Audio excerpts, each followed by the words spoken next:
Welcome to Authors of the Pacific Northwest, where we connect Pacific Northwest authors with new listeners and provide advice for aspiring authors on the business of writing. I'm your host, Vikki J. Carter.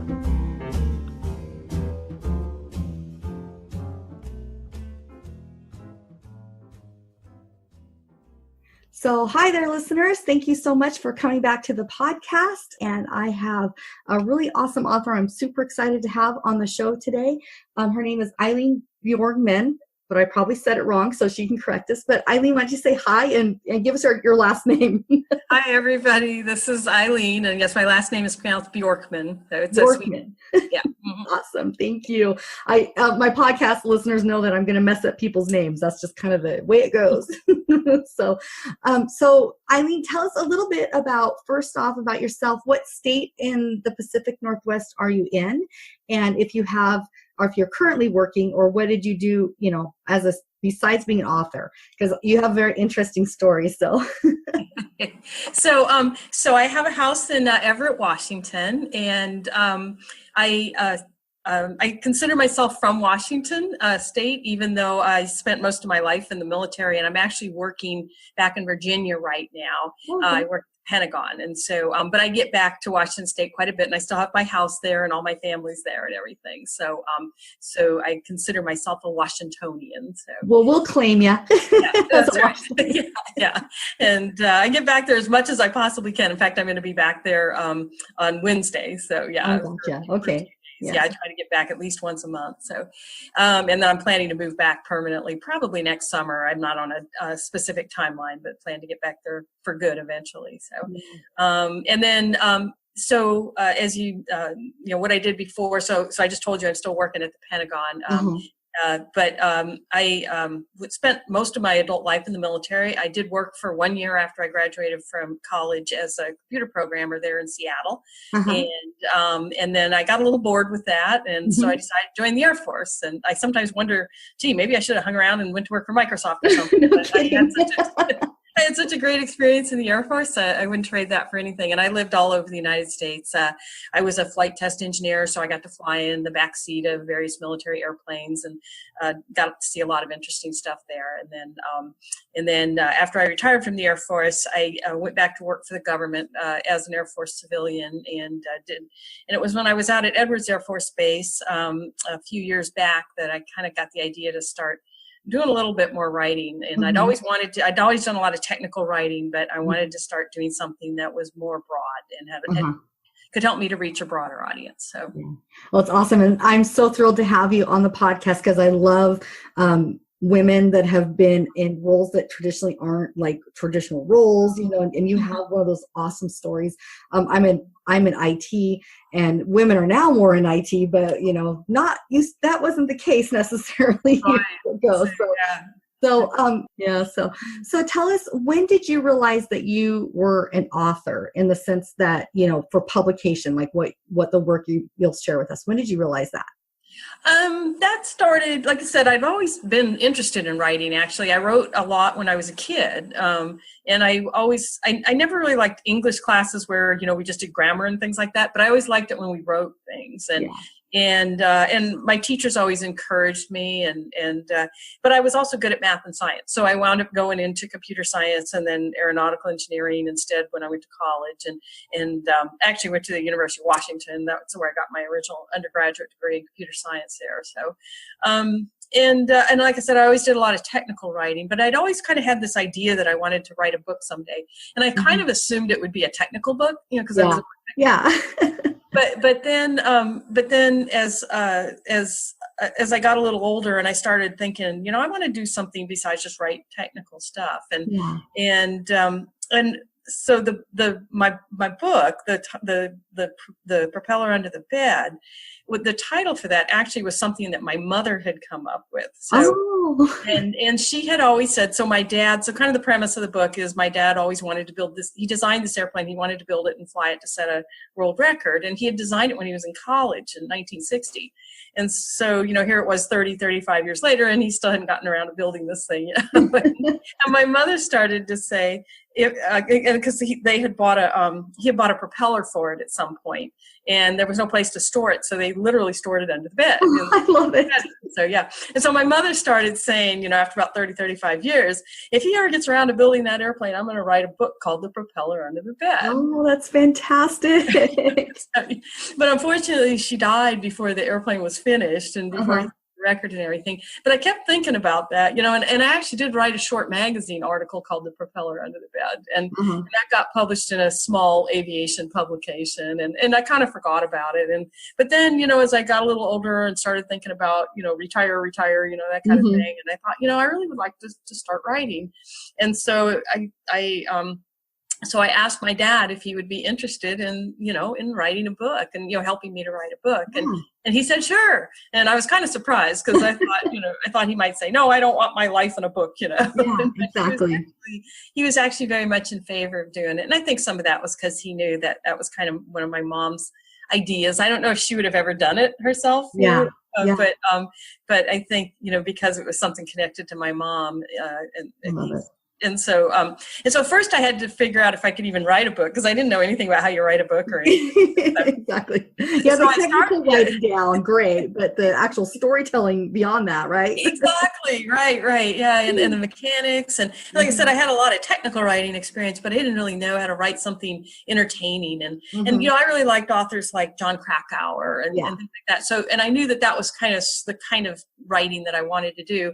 And so I discovered that was called creative nonfiction. And I took a couple online courses, and then I wrote a few articles, and I managed to get one accepted by Air and Space magazine, and things kind of went from there. And so I kind of started establishing, myself as, I wouldn't say a famous author or anything, but at that point I thought, I think I can do this, because writing a book is really just a whole bunch of articles, right?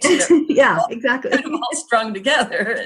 And again, I took a few more classes and I learned how to write a book proposal. And I also took a course, or I took a certificate program they have at University of Washington in nonfiction writing. So, and that helped a lot too. And as part of that, I actually, worked on a book proposal as well for the book that eventually got accepted. So I'd say it was probably about 5.5 years ago that I started to consider myself an author. That I thought that, I really have what it takes to do this in some small way, I'm not going to be a bestseller, but I can do this. So, yeah. That's awesome. And so the whole focus of this podcast and how it got started for me to start interviewing authors, published authors, is because I'm kind of on that journey as well. I won't say I'm an author yet. I'm aspiring. So I'd love to hear how other authors, where they landed on those moments with those pivotal points where they're like, I can do this, because it inspires me and I hope it inspires other listeners. And so you gave us an awesome, it's a journey, and that's something that I think that I have to often remember. It's not going to happen overnight. It's a journey. Exactly. Yeah, there's a lot of detours along the way. So the book I wound up writing was quite a bit different than the book I originally thought I was going to write. But I think it's a much better book than the book I originally thought I was going to write. So, That's awesome. Well, we're going to wrap back around and touch on a couple of things that you said. The first thing was that the title of the book, why don't you share us with that? Because you already shared it, but I want to make sure the listeners heard what the title was. It's called The Propeller Under the Bed, and the subtitle is A Personal History of Home-Built Aircraft. So. I just love the title. It's so fantastic. And then hearing the story, I love the title before I heard the story. So now it even makes bigger meaning, to know from. There's a legacy going on behind this book, which is brilliant, and you touched on the genre too. So tell us what the genre is for listeners that might not be familiar with this kind of genre.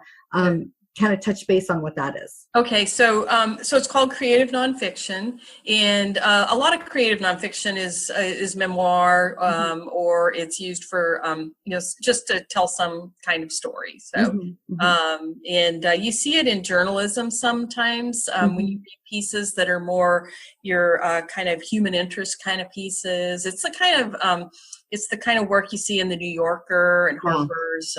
It's that, and John Krakauer, that kind of thing. So it's nonfiction, so it's all true, but it's presented in such a way that it reads more like a novel, that it really to help draw people into the subject matter more. So, and make it more accessible to a wider audience is mostly what you're trying to do. So. I love it. Well, thanks for explaining. We had Peter Gibb on the podcast, and he does memoirs, and he explained a little more about memoir writing for listeners, and I learned a ton from it too. So I love the creative aspect of it, in the sense that, it comes from history, but it also is telling a story that can be useful or helpful for other people. So that's fantastic.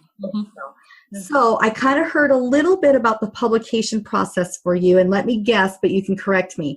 So are you a traditionally published, meaning you are going through a publishing company, you did the Curie letters and you're picked up? Is that how this one is? Yes. So yeah, I did a book proposal. So with nonfiction, typically you do a book proposal. And so I did that. And first I tried to get an agent. I started sending out query letters. I actually went to some conferences too. A lot of conferences you go to, they have, some of them call it kind of like speed dating, where you can. Yeah, I've heard about them. They're scary.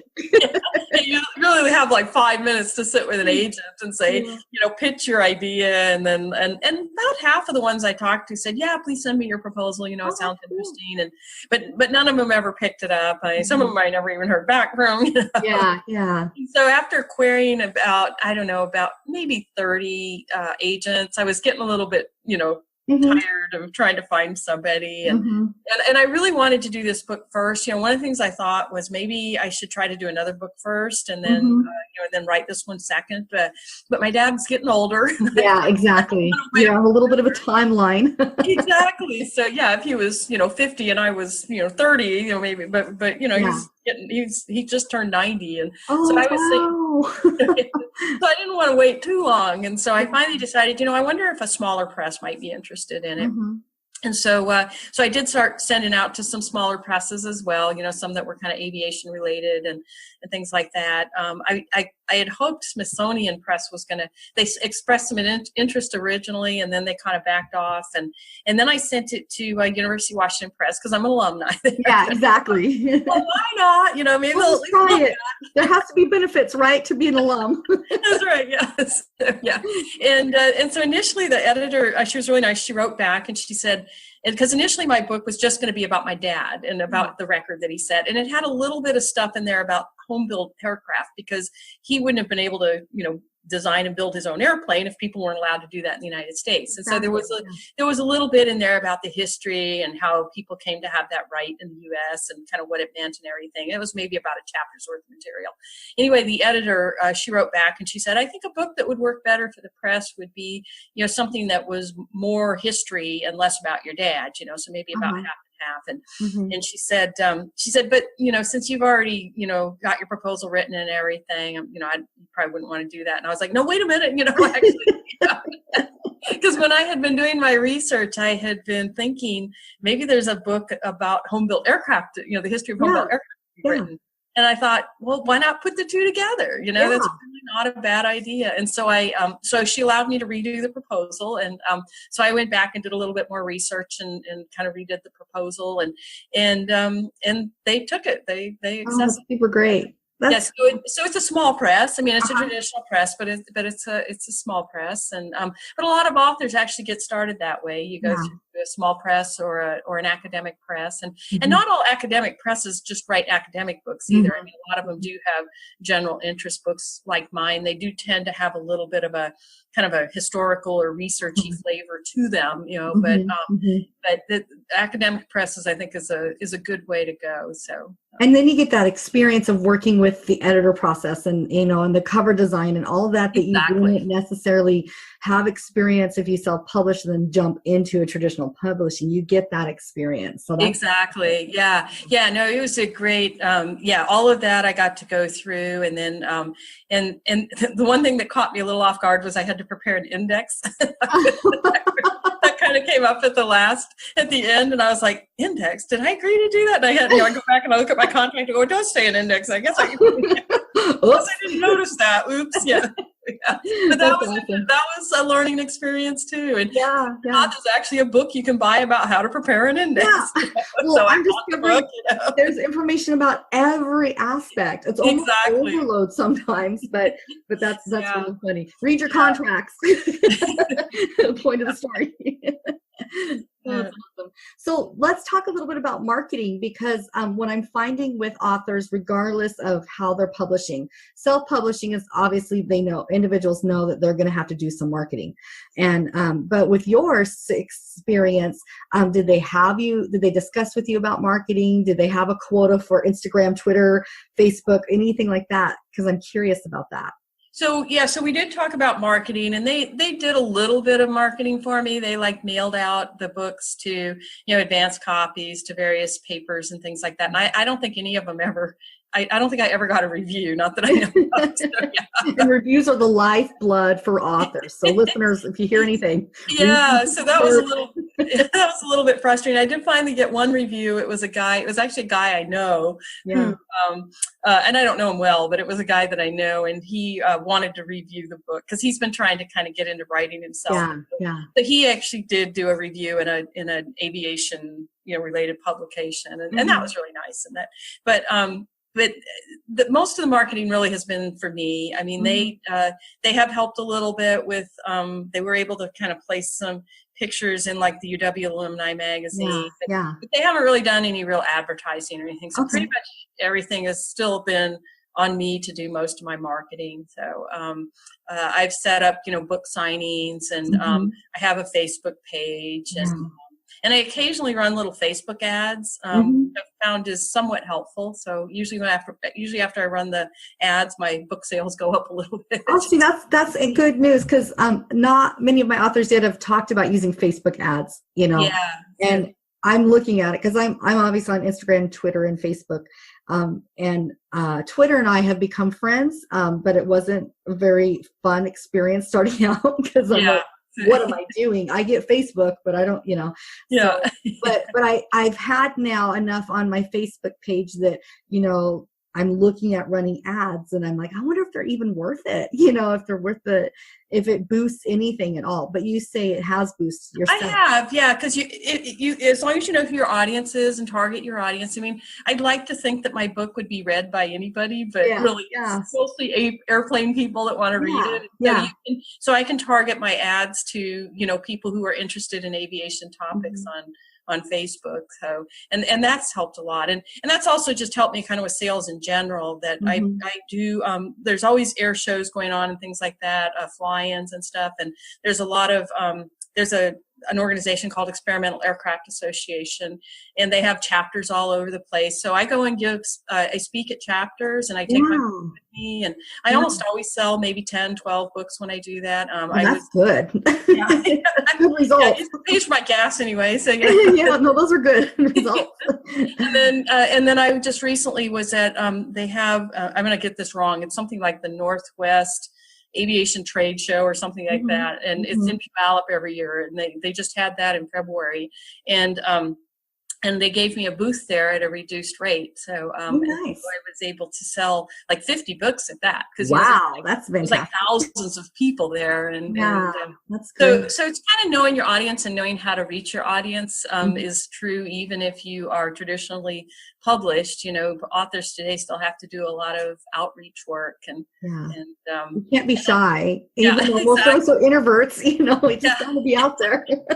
And then I recently also just had a magazine article published on air racing with home-built aircraft, and it was published in Aviation History magazine. And of course, I made sure that that they put in there the little blurb about me, that had a book out about home-built aircraft. No, that's perfect. That's really smart. And what I'm hearing from you that I'm translating, because I'm working on historical fiction, is really knowing your audience. And if it's a niche audience, you have to go and find that niche and market to them. Yes.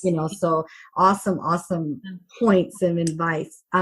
What about support groups for you as an author? Because I did find you from a support group that, an association. That's how I tracked you down. And okay. Yeah. So share with us what other support groups that you're involved with, I usually will write those down and make sure that they're in the show notes for other authors to access as well.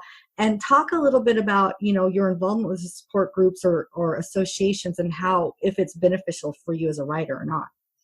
Yeah, I've found it to be beneficial. I'm not super active in any support groups right now. And some of that's just because of my day job. I think, I don't really have time to we all have day jobs. And then I'm trying to write in the evening. I don't really have time. Yeah. I hear you. So, but I especially when I very first got started out, I found the support groups to be very useful because most of them have like conferences. They have, speakers at meetings, or they have webcasts or something like that.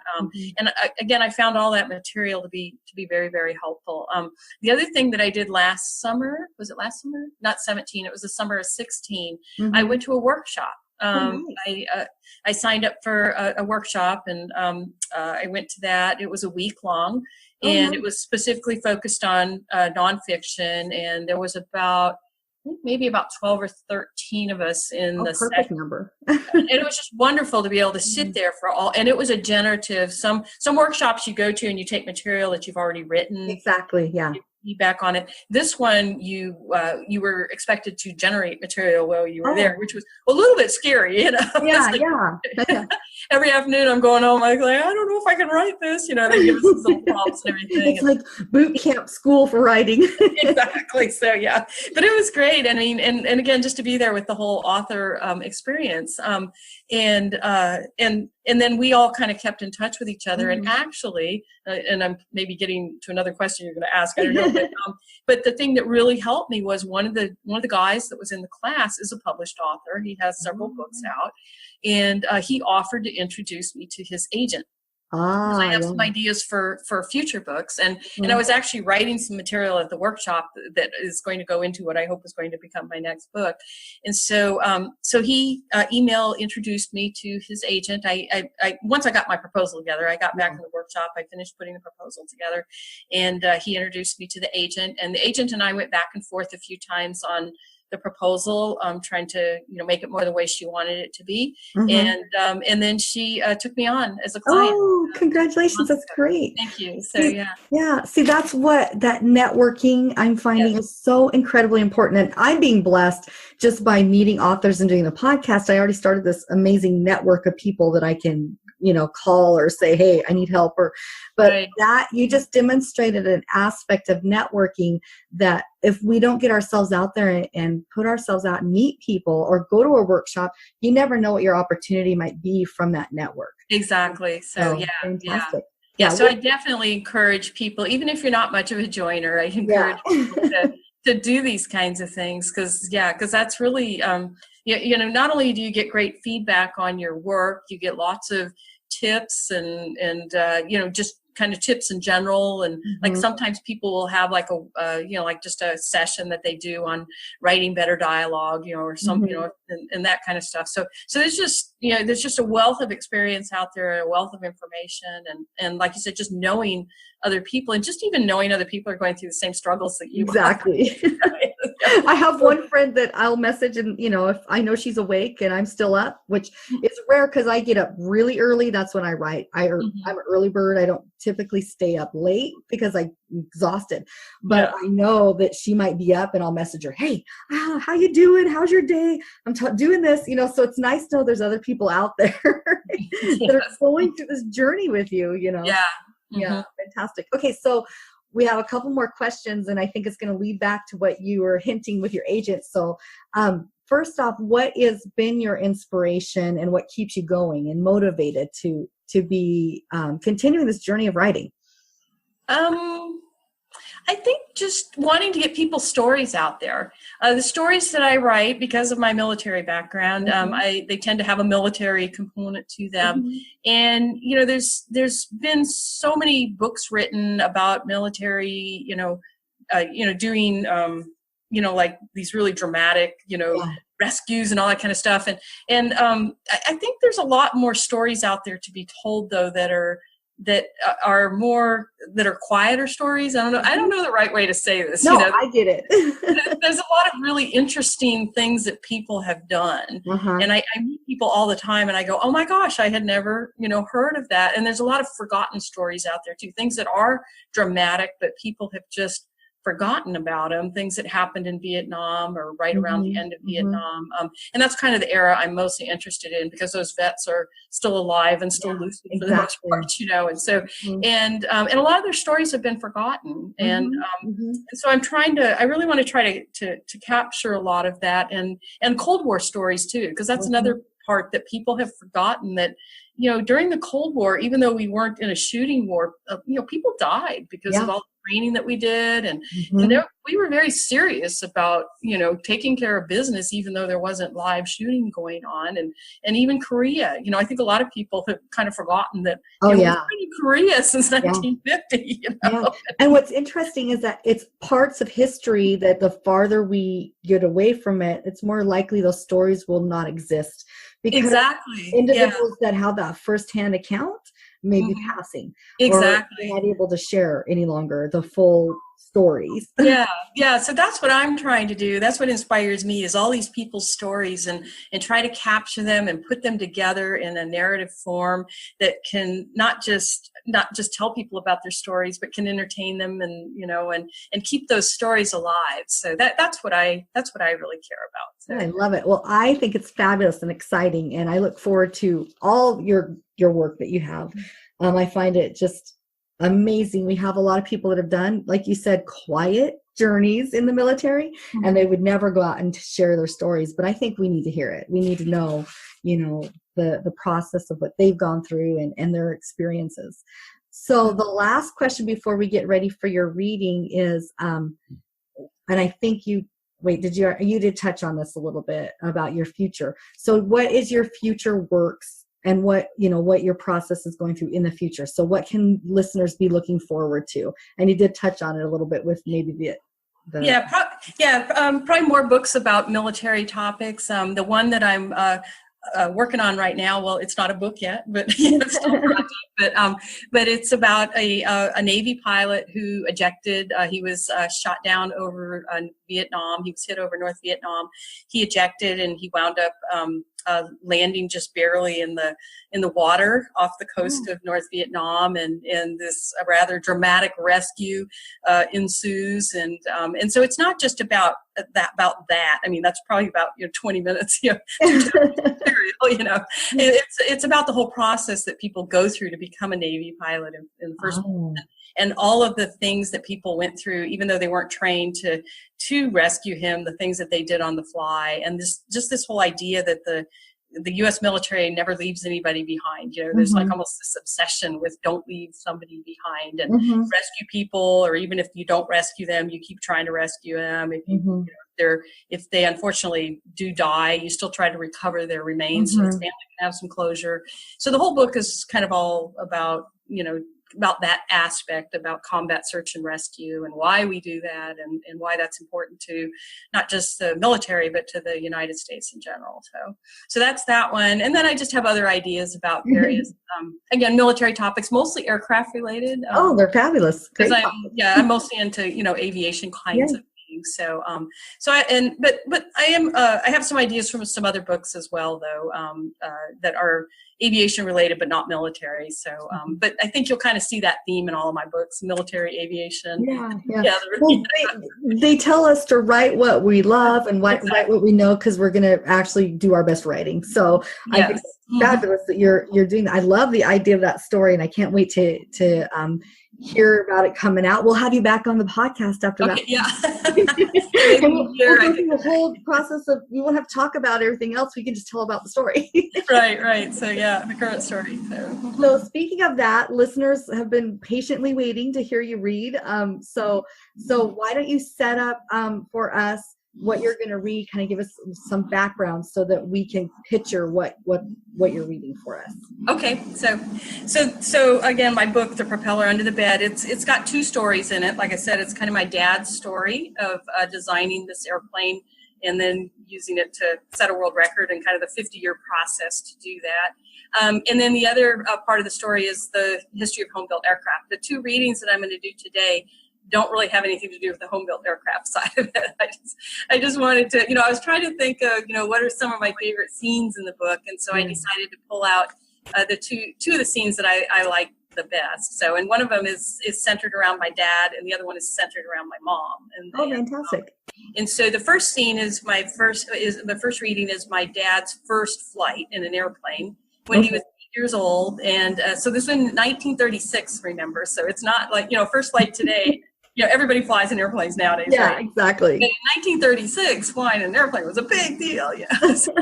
So just kind of keep that in mind, as I go through the reading. And then the second one is a scene that takes place when my dad was a fighter pilot at Foster Air Force Base in Texas. So this would have been in 1956, and they had just transitioned to a new airplane called the F-100. It was a very dangerous airplane to fly, and lots of pilots were getting killed. And so when a military member dies, there's a whole process that you're supposed to go through where the person's commander, and they get the chaplain, and it's a very formal process, and they all put on their their dress blues, and they go to the door, and they sit down with the family, and everything. And so so the family's not supposed to know ahead of time that that the person has died. There's this notification process. So this kind of centers around. Well, you'll see what happens. Okay. Well, I just kind of wanted to set that up. No, it's perfect. I appreciate that. I'm sure the listeners do too. So okay, I will be quiet. Okay, so here's the first reading. My father's first flight occurred at the annual Fall Frolic Festival in Mount Horeb. 2 barnstormers arrived in airplanes with wingspans the length of small houses, one appropriating the golf course next to the festival, while the other used an adjoining farmer's field. The pilots offered rides for $1 per person, and as soon as 8-year-old Arnold spotted the airplanes, he pleaded with Emil for a ride. Emil's his father. $1 was an exorbitant amount of money during the Great Depression, especially for a farmer, but Emil didn't need much convincing. He, too, wanted to indulge in his first flight. On spying Arnold's 3-year-old brother, Frank, the pilot proclaimed, "The little guy can go too." So father and sons piled together into the emerald and orange airplane. Arnold sat up front while Emil, holding Frank, crammed himself into the back seat along with the 4th passenger. Arnold could hardly believe his good fortune as he watched the pilot push and pull an assortment of mysterious levers and knobs to make the airplane move. At the end of the field, the radial engine roared to life, and the plane accelerated along the sod, bouncing as it picked up speed, until suddenly they weren't bouncing, and Arnold realized they were in the air. He watched in awe as the ground receded, marveling at the houses that from 1,000 feet looked like they could fit in his hand. The dials and equipment looked terribly complicated, and the airplane was noisy and reeked of oil and gasoline, but Arnold soaked it all up. The smells, the vibrations that pulsed through his body, and the pilot's cool confidence. The flight lasted only 15 minutes, but it hooked Arnold forever. The experience made him like a stranded shipwreck survivor gulping a cup of ocean water. It only made him thirst for the thing he could not have. And he didn't want to be just a passenger. He wanted to be a pilot, to fly the airplane himself, free to go anywhere and do anything. Okay, the second reading is the one from Foster Air Force Base. In January, the Foster wives went on high alert when 2 F-100 pilots died in landing accidents as Arnold and his unit flew across the country for an exercise. Everyone else arrived safely at Wendover Air Force Base, Utah, but the carnage wasn't over yet. One afternoon, many of the deployed pilots assembled near the end of the runway to watch a landing by one of the colonels with a reputation for scraping the tail of his airplane on the runway. As the aviators waited for the potential tail scrape entertainment, a flight of 4 F-100s departed for the gunnery range. Shortly after taking off, the pilot leading the departing flight radioed, "I've got a fire warning light." Seeing smoke trailing from the stricken aircraft's engine and a bright red spot on the side of the fuselage, one of the wingmen called out, "Eject, eject, eject." The lead pilot thought he could make it back to the airfield, and he turned around. Just short of the runway, he reported, "The controls have frozen." The F-100 slammed into the ground, and the rear half of the jet exploded in a fireball. The cockpit skidded forward, stopping just short of the runway, bringing hope to those on the ground that the pilot had survived. Back at Foster, phones began ringing. As my mother played with my sister and contemplated what to do over the weekend with Arnold gone in Utah, someone knocked on the apartment door. Colleen wasn't surprised to see one of the squadron wives, since they often dropped in on each other uninvited. "Can I come in for a minute? I have something to tell you." Once inside, the other wife said, "We need to sit down." Her curiosity piqued, Colleen led her to the dining room table. "I wanted to tell you this so you'll be prepared. There's been an accident in Utah." Colleen's head started spinning, but she didn't say anything. "I heard it was one of the guys who had the F-104 ground school." "That's 6 guys," said Colleen, "but only 2 of them are in Utah, Arnold and John Hungerford." Colleen showed the other woman out and tried to comprehend what might have happened. If Arnold had crashed, he must have messed up, but she didn't think he would have messed up. On the other hand, he wasn't perfect. He had almost crashed on his first takeoff in the F-100, and he had blown tires on landings. And even if he hadn't made a mistake, something else could have happened to the airplane he was flying.